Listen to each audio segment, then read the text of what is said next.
बिस्मिल्लाहिर्रहमानिर्रहीम। अस्सलाम वालेकुम नाज़रीन, मैं अहमद फवाद हूँ और आप मेरा यूट्यूब चैनल देख रहे हैं। नाज़रीन, तीन बड़ी इंपॉर्टेंट खबरें हैं आज के व्लॉग में आपके साथ शेयर करनी है। सबसे पहले तो ये कि 40 साल का जो राज है बिल आखिर वो इख्तिताम पजीर होने जा रहा है, और इस राज के इख्तिताम पजीर के साथ ही शरीफ ख़ानदान जो है वो इस वक्त ना सिर्फ खौफ का शिकार है, बल्कि उसे ये मालूम नहीं पड़ रहा कि वो इस वक्त करे तो करे क्या, बल्कि उन्हें खुद भी ये यकीन हो चुका है कि उनके इक़्तिदार का जो ख़ात्मा है वो बहुत ही करीब है। इस वजह से अब क्या शुरू कर दिया गया है, एक खौफनाक प्रोपेगेंडा पाकिस्तान तहरीक इंसाफ इमरान खान साहब के अगेंस्ट, और ये खौफनाक प्रोपेगेंडा बज़ाहिर फ़ौज और पाकिस्तान तहरीक इंसाफ को आमने सामने लाकर खड़ा करने का है। अहम तरीन और एक्सक्लूसिव डिटेल्स आपके साथ मैंने बन्नू वाक़े के हवाले से शेयर करनी है कि क्या इस वक्त बन्नू वाक़े को लेकर जो प्रोपेगेंडा है वो किया जा रहा है। दूसरे नंबर पर इमरान खान साहब की जानिब से एक इंटरनेशनल जरीदे को इंटरव्यू दिया गया है और इस इंटरव्यू ने हिला कर रख दिया है सबको। इस पर भी कुछ एक्सक्लूसिव डिटेल्स आपसे शेयर करनी है। और आखिर में नाज़रीन, एस्टेब्लिशमेंट को ये जो मौजूदा सिस्टम है, इस सिस्टम से जो ये सिस्टम लाया गया है, इस कैसे खौफनाक जो शिकस्त है वो हुई है, इस पर भी कुछ तफसीलात हैं, बड़े दावे सामने आए हैं, वो भी आपके साथ में शेयर करूंगा। सबसे पहले तो नाज़रीन, इमरान खान साहब ने जो इंटरव्यू दिया है इसके कुछ पॉइंट्स हैं वो आपके सामने मैं रखना चाहता हूं जी। इमरान खान साहब ने, ये संडे टाइम्स है, इन्हें इंटरव्यू दिया है और इसमें इमरान खान साहब ने कहा कि मार्शल लॉ के माहौल में इंतखाबी नताइज और वोटर टर्न आउट किसी खामोश इनकलाब से कम नहीं था। अवाम ने मुझे इसलिए वोट दिया क्योंकि वो मौजूदा निज़ाम और जिस तरह इस मुल्क को चलाया जा रहा है इससे तंग आ चुके हैं। इसके अलावा इमरान खान साहब ने अपनी जेल की इंटरनल सूरत हाल के हवाले से भी कुछ बताया कि कैसे उन पर जो निगरानी है 24 घंटे वो रखी जा रही है। लेकिन इमरान खान साहब ने यह भी क्लियर किया है कि लोग इस्तकामत के लिए, मुल्क के इस्तकामत के लिए इस वक्त मेरी तरफ देख रहे हैं और अपने मौक़िफ़ से मैं किसी सूरत पीछे नहीं हटने वाला। तो कल मैंने आपके साथ जो लास्ट व्लॉग किया था शाम का, मैंने उसमें आपको बताया था कि इमरान खान साहब पर दबाव बढ़ाने के लिए उनको कत्ल करने, उनकी जो अहलिया है बुशरा बेबी कत्ल करने के हवाले से जो गुफ्तगू है, जो प्रोपेगेंडा है वो किया गया कि किसी तरह से इमरान खान साहब को इस चीज़ से डराया जाए। लेकिन इमरान खान साहब ने कल भी मैंने आपको बताया था कि इतने मजबूत असाब के मालिक हैं कि वो इस किस्म के किसी भी दबाव या खौफ में नहीं आने वाले। और इमरान खान साहब ने जो आज इंटरव्यू दिया है, इसने एक मरतबा फिर से वो जो एक इमरान खान साहब के अगेंस्ट प्रोपेगेंडा करने की कोशिश की गई उसे ना सिर्फ काउंटर किया, बल्कि इसमें भी इमरान खान साहब सुरखरू हुए और एक मरतबा फिर से उन्होंने साबित किया कि वो क्यों जेल में बैठकर भी तमाम ताकतवर जो हैं उनके मुखालिफ होने के बावजूद, तमाम मशीनरी उनके पास होने के बावजूद उन्हें शिकस्त फाश हो रही है। दूसरे नंबर पर जी अता तारड़ हैं, उनकी जानिब से एक प्रेस कॉन्फ्रेंस की गई है और इस प्रेस कॉन्फ्रेंस में अता तारड़ साहब ये कहते हैं कि पाकिस्तान तहरीक इंसाफ ने बन्नू वाक़े का इल्ज़ाम फ़ौज पर लगाने की कोशिश की है।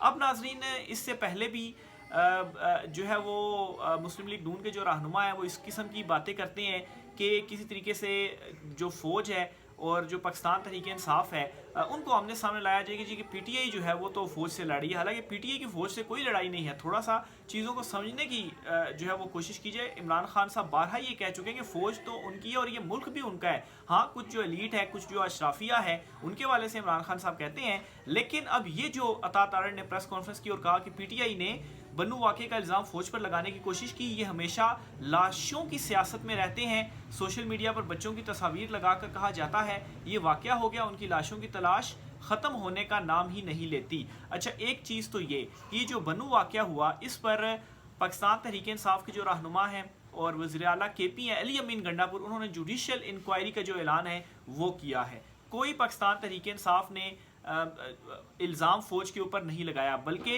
अली अमीन गंडापुर ने ऐलान कर दिया जी कि हम जुडिशल इंक्वायरी इस मामले की करवा रहे हैं, जुडिशल कमीशन बना रहे हैं कि इस मामले की तहकीकात की जाए कि कौन मुलविस है। एक चीज़ तो ये।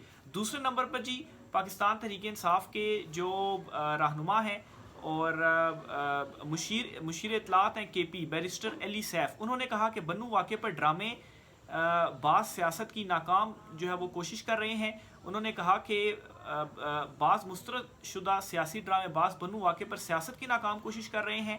इंतशार की सियासत करने वालों के मनफी अज़ाइम से अवाम बाखबर है। वज़ीर आला के पी बन्नू की सूरत हाल को मुसलसल मानीटर कर रहे हैं। वाक़े के फौरी बाद वज़ीर आला ने तमाम मसरूफियात छोड़कर बन्नू के मामले पर तवज्जो दी। उन्होंने कहा बन्नू में किसी बड़े नाखुशगवार वाक़े की रोकथाम सूबाई हुकूमत की अवलीन तरजीह रही।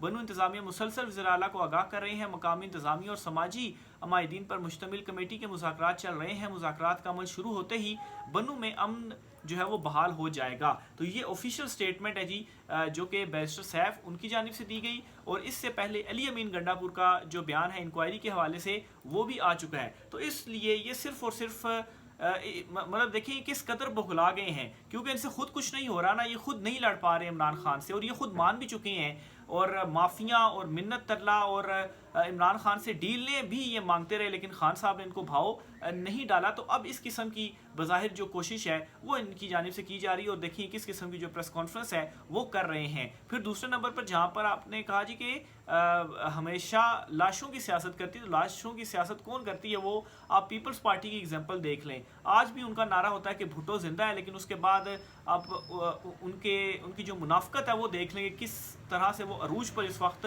पहुंची हुई है। अब पीपल्स पार्टी वो भुट्टो वाली पीपल्स पार्टी नहीं है, ये जरदारी वाली पीपल्स पार्टी है। वो पीपल्स पार्टी अब ख़त्म हो चुकी है। तो बहरहाल जी ये कुछ चीज़ें की जा रही थी पाकिस्तान तहरीक इंसाफ के हवाले से, तो जो मेरी अंडरस्टैंडिंग थी मैंने आपके साथ कुछ चीज़ों को खोल के सामने रखा। दूसरे नंबर पर फवाद चौधरी साहब ने बड़ा एक इंपॉर्टेंट बयान दिया है। उन्होंने कहा है कि मौजूदा सेटअप का एस्टेब्लिशमेंट को कुछ भी फ़ायदा नहीं, यानी कि शिकस्त हुई है। और मज़ीद वो कहते हैं कि इस सेटअप से ना सियासत संभल रही है ना मैशत, ये सेटअप मुकम्मल तौर पर नाकाम हो चुका है। उन्होंने कहा कि एस्टेब्लिशमेंट ने 18 नशिस्तों की बुनियाद पर शहबाज शरीफ को वज़ीर आज़म बनाया। शहबाज शरीफ को इस उम्मीद पर वज़ीर आज़म बनाया गया कि वो आसिफ ज़रदारी के साथ मिलकर एस्टेब्लिशमेंट के सियासी बयानिए का बोझ उठाएंगे और इमरान खान की मकबूलियत का दावा होगा। लेकिन मौजूदा सेटअप का एस्टेब्लिशमेंट को कुछ भी फ़ायदा नहीं, क्योंकि इस सेटअप से ना सियासत संभल रही है ना मैशत। ये सेटअप मुकम्मल तौर पर नाकाम हो चुका है। ये फवाद चौधरी साहब की जानिब से बड़ा जो बयान है वो दिया गया। और वाकई हर तरफ से इस वक्त जो नाकामी है वो इनको नज़र आ रही है।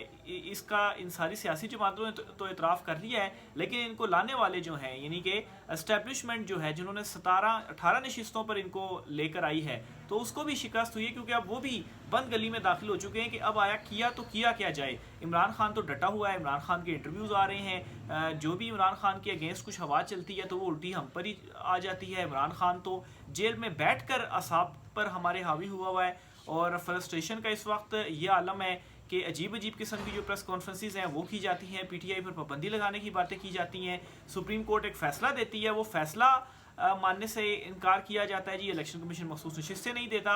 और अब इलेक्शन कमीशन का एक नया काम देखें कि जो 41 पाकिस्तान तहरीक इंसाफ के अरकान हैं जिन्होंने पार्टी सर्टिफिकेट सबमिट करवाना है और पीटीआई में वो शामिल हो जाएंगे, उनके अब कहते हैं जी कि बड़ी सख्त तरीन जो स्क्रूटनी है वो की जाए। इलेक्शन कमीशन के ऑर्डर्स हैं जी कि सख्त तरीन स्क्रूटनी की जाए और इनके दस्तखत मैच किए जाएँ। यानी कि उस वक्त जो इन्होंने कागजात नामजदगी जमा करवाए थे और अभी ये जो पार्टी सर्टिफिकेट सबमिट करवा रहे हैं, अगर तो इनके ये सिग्नेचर्स मैच नहीं होते तो फिर हम इनको मुस्तरद कर देंगे, यानी कि फिर ये आज़ाद ही रहेंगे। अब देखें ना कि आप ख़ुद ये प्रैक्टिस जो है वो घर में भी कर सकते हैं। आप पेपर लें, पेन लें, एक मरतबा सिग्नेचर करें और फिर अपने ही सिग्नेचर आप दूसरी मरतबा करें तो हल्का सा ऊपर नीचे होता है, लेकिन उससे बिल्कुल ये वाज़ेह रहता है कि सिग्नेचर उसी शख्स की हैं। और फिर तस्दीक के लिए उस शख्स को भी बुलाया जा सकता है कि आया ये आप ही के पेपर्स हैं, आप ही ने दोनों साइन किए हुए हैं। वो शख्स अगर तस्दीक कर देता है तो कोई प्रॉब्लम नहीं। लेकिन चूँकि इलेक्शन कमिश्नर जो हैं सिकंदर सुल्तान राजा साहब, उन्होंने बज़ाहिर ये जिंद बांध ली है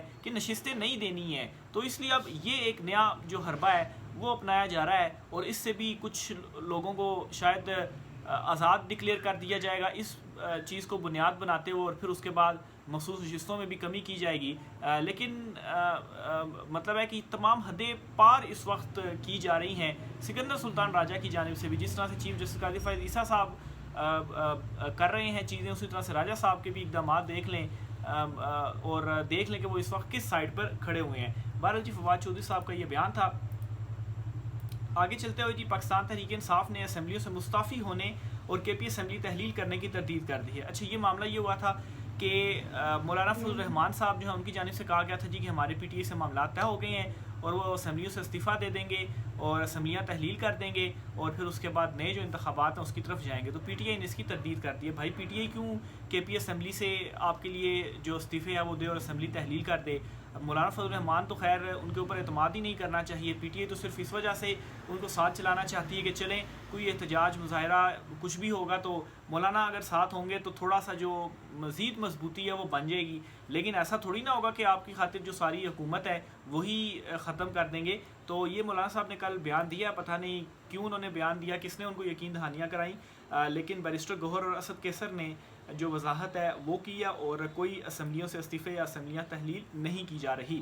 تحریک تحفظ آئین پاکستان کا جمعے کو ملک بھر میں احتجاج کا اعلان. جی ڈی اے اور دیگر سیاسی جماعتوں کو بھی احتجاج میں شرکت کی جو دعوت ہے وہ دیتے ہیں. اسد کیسر صاحب نے اعلان کیا ہے. تحریک تحفظ آئین Pakistan forum plate form Pakistan Tehreek Insaf اور دیگر جو اپوزیشن جماعتیں ہیں انہوں نے بنایا تھا اور ایک مشترکہ یہ ایک الائنس تھا, گرینڈ الائنس تھا, اور اس میں جو ہے وہ اب احتجاج کا اعلان کر دیا گیا ہے پورے ملک میں تحریک تحفظ آئین کی جانب سے. پاکستان تحریک انصاف کے رکن قومی اسمبلی اسد کیسر نے کہا کہ ملک بھر میں امن و امان کی صورتحال بگڑتی جا رہی ہے. عمران خان بشرا بی بی کو ناحق جیل میں قید رکھا گیا ہے. کارکنان اور سوشل میڈیا سے وابستہ لوگوں کو غیر قانونی اغوا کیا جا رہا ہے. مہنگائی کے طوفان نے عوام کو تباہ کر دیا. اس کے خلاف تحریک تحفظ آئین پاکستان آئندہ جمعے کو ملک گیر احتجاج کرے گی. تو پی ٹی آئی نے یہ بڑا احتجاج کا جو اعلان ہے جی وہ کیا ہے. اس کے علاوہ پاکستان تحریک انصاف نے چیف جسٹس قاضی فائز عیسیٰ کے اگینسٹ ریفرنس لانے پر جو مشاورت ہے وہ شروع کر دی ہے. عمران خان صاحب نے یہ ہدایات آلریڈی جاری کی ہوئی ہیں کہ چیف جسٹس قاضی فائز عیسیٰ کے اگینسٹ بھی ریفرنس لایا جائے. جو ان کا رول ہے خاص طور پر پاکستان تحریک انصاف کے مقدمات کے حوالے سے وہ جو ہے وہ اور پھر جو ان کے فیصلے ہیں اور بظاہر جو ان کی سہولت کاری ہے تو اس پر اب مشاورت شروع کر دی گئی ہے. عمران خان کی ہدایت پر چیف جسٹس قاضی فائز عیسیٰ کے خلاف ریفرنس دائر کرنے کی مشاورت شروع کر دی گئی ہے اور سکندر سلطان راجہ سمیت دیگر اراکین کے خلاف ایک اور ریفرنس دائر کرنے کا بھی فیصلہ کیا گیا ہے. پی ٹی آئی نے سکندر راجہ اور اراکین کے خلاف بھرپور قانونی اور سیاسی جنگ کا آغاز کر دیا. چیف الیکشن کمشنر اور چاروں صوبائی اراکین کے خلاف ایک اور ریفرنس دائر کرنے کا فیصلہ کیا گیا. اس سے پہلے ایک ریفرنس دائر کیا جا چکا ہے سکندر سلطان راجہ اور اراکین کے اگینسٹ سپریم جوڈیشل کونسل میں. اس کے علاوہ جی پی ٹی آئی کی جانب سے چیف جسٹس قاضی فائز عیسیٰ کے خلاف بھی ریفرنس دائر کرنے پر مشاورت جاری. اور اس حوالے سے گزشتہ روز پی ٹی آئی کی لیگل کمیٹی کا اجلاس بھی منعقد ہوا. پی ٹی آئی کی لیگل کمیٹی کے اجلاس میں چیف الیکشن کمشنر اور چاروں ممبران کے خلاف ریفرنس بما ثبوت دائر کرنے کا فیصلہ ہوا. اجلاس میں چیف جسٹس قاضی فائز عیسیٰ کے خلاف بھی ریفرنس دائر کرنے کی تجویز زیر غور آئی اور ریفرنس دائر کرنے کی ذمہ داری بیرسٹر علی ظفر کو دی گئی ہے. اس کے علاوہ جی ریفرنس دائر کرنے کا فیصلہ عمران خان کی ہدایت پر کیا گیا ہے. P T I legal committee کے اجلاس میں شبلی فراز, لطیف کھوسا, سلمان اکرم راجہ اور دیگر وکلاء نے شرکت کی. تاہم ریفرنس دائر کرنے کے حوالے سے حتمی فیصلہ قانونی ٹیم کے ایک اور اجلاس کے بعد کیا جائے گا. بہرحال جی ایٹ لیسٹ پاکستان تحریک انصاف قانونی محاذ کے اوپر تو یہ تھوڑی بہت ان دنوں میں ایکٹیو نظر آئی ہے. جو ریفرنسز دائر ہو رہے ہیں اور میرے خیال سے تبھی زیادہ ایکٹیو یہ ہوئی ہیں جب انہوں نے دیکھا کہ جو عدلیہ ہے وہ بھی مداخلت کے اگینسٹ ڈٹ گئی ہے اور کسی قسم کا دباؤ قبول نہیں کر رہی ہے. آئین و قانون کے مطابق جو فیصلے ہو رہے ہیں اور اس کے بعد ریلیف بھی پاکستان تحریک انصاف کو مل رہا ہے تو تھوڑے سے ایکٹیو ہو گئی ہے. تو دیکھیں اب یہ کب ریفرنس لے کر آتے ہیں چیف جسٹس قاضی فائز عیسیٰ کے اگینسٹ. آخر میں جی توشہ خانہ 2 جو بنایا گیا جس میں عمران خان اور بشرا بی بی کی جو گرفتاری ہے وہ ڈالی گئی, ان کے اگینسٹ انکوائری بھی چل رہی ہے.